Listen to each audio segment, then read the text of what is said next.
Hey everyone, welcome back once again to the B-Movie Bunker. Today we are looking at ParaNorman, brought to us by Chris Butler and Sam Fell, and the wonderful folks at, I'm probably going to pronounce this horribly wrong, but Leica Studios, the people who brought us the beautiful, though somewhat lacking in Story 9, and the amazing Coraline. It's stop motion animation, which is a form I've always loved, going back to when I was a little kid. It shows that it's still a viable medium for making film, because it's so beautifully done, and there's so much going on in every scene that you've got to watch this one more than once, because you're going to miss stuff and you're going to be like, oh my god, I can't believe, look at the detail, and it's gorgeously shot. The story, okay, so you've got Norman, who's like the outcast kid, and not just because he's different, but because Norman can actually talk to dead people. He sees dead people everywhere and talks to them. So this is, it's a kid movie.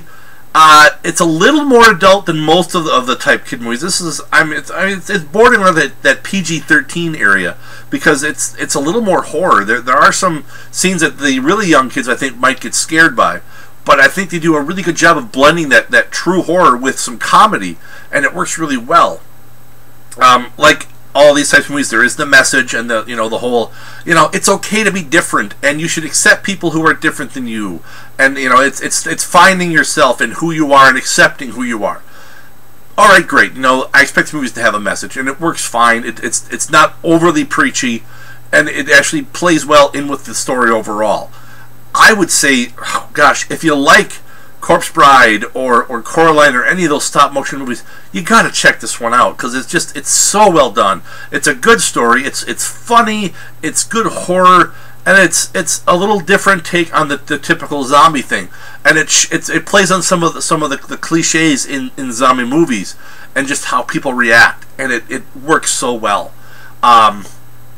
And just the whole group that gathers around Norman to help fight off the zombies that are coming, and the whole concept of there's this terrible witch who's going to awaken.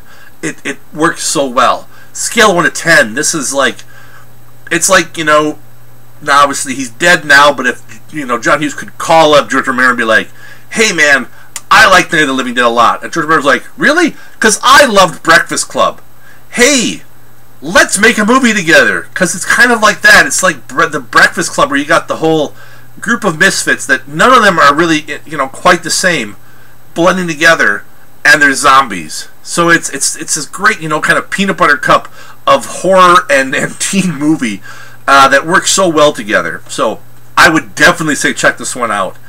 It was a lot of fun, and I've already watched it 3 times, so definitely worth your while. Till next time, stay safe out there in the wasteland. That's it. Go home. Go. Video's over. Video's over.